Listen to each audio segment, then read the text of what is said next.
I have no good creative ideas for this week, so I decided to make something that nobody asked for, and I'm going to just talk about vintage lenses for a while, and probably just bore you all to death, so enjoy.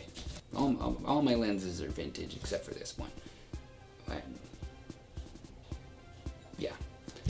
And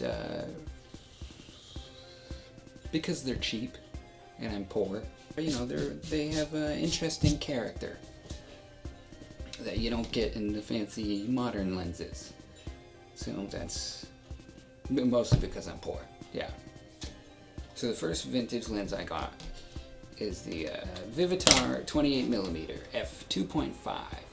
This was the first vintage lens I ever bought. The first lens I had after the kit lens that came with this camera that I dropped on the floor within 2 hours of owning it. So really I had no lens until I bought this. And I got this on eBay for $25, and it pretty much all of my early videos are all shot on this one. It's pretty good. Oh man, I'm sweaty. Boy, making videos sure makes me sweaty. So back to the lens. The fast aperture was very useful starting out because, you know, I didn't know anything about lighting, so I just, you know, shot it in whatever I could. It's a pretty useful lens for me starting out. Not too wide, it's not too not wide. I notice it's a little bit soft, especially wide open. Looking back on a lot of pictures and stuff I took with it, I can see, you know, how soft it really was a lot of the time. I don't use it much anymore, but when I did use it, it was a good one. And I used this until I replaced it with what I'm using now, the Tokina 11 to 16mm, which is not a vintage lens. That's a fancy, expensive lens that put me deep in debt. Was it worth it? I don't know. And next, at a thrift store, I bought the Tamron 70 to 210mm lens, f3.8 to 4. 4 being at, you know, the most zoomed in at 210. 3.8 being at 70, which really isn't that big of a difference. This was my first zoom lens, and I think it's a pretty good one. This is one of my favorite lenses, actually. The Tamrons in general are my favorite lenses. They have, I don't know, they have a special sort of character to them. They're weird, different colors. They look different than all the other ones, and I think that's why I like them best. This one does not open up nearly as wide as the Vivitar does, so it's completely useless in anything other than daylight, basically. So it doesn't really appear in my videos very often at all, if ever. I can't even think of when I've used it.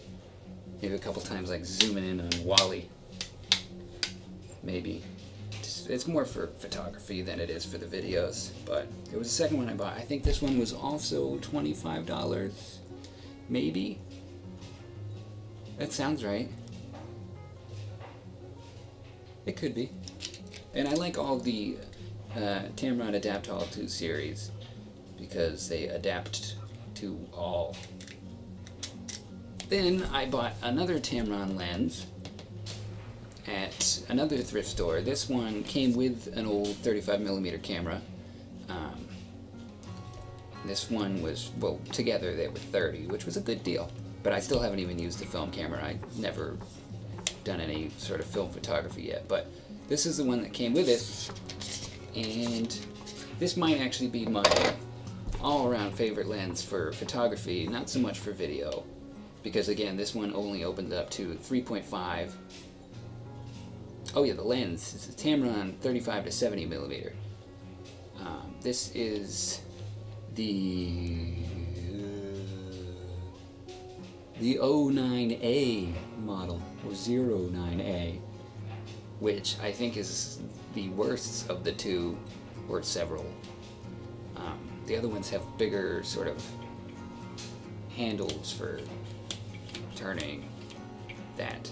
Worse or not, I like this lens a lot for photography because, you know, the 35 to 70mm range is pretty much useful for anything. Any sort of music photography that I do, I like to bring this. If I had to pick one lens to use for pretty much anything, it would be this one.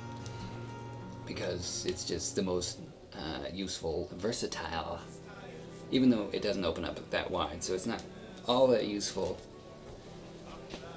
And this one is also the best lens I have for macro photography. I can't get close to things as much as I can with this lens with any of my other lenses, which I feel like I don't really use all that often, but it's cool that I have that option. It doesn't appear in my videos very often. I can't really think of very many times where it did. But as far as pictures go, I like to use this one the most.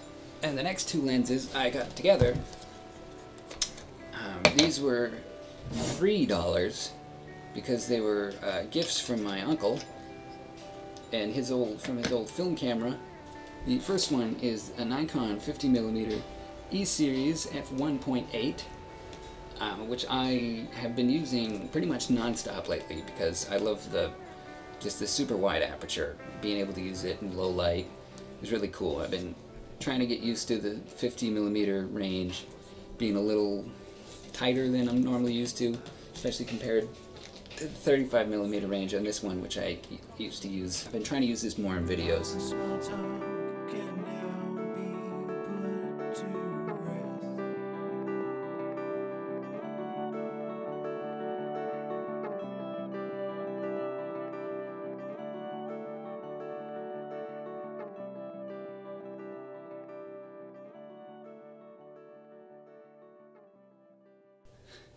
Excuse my sweatiness.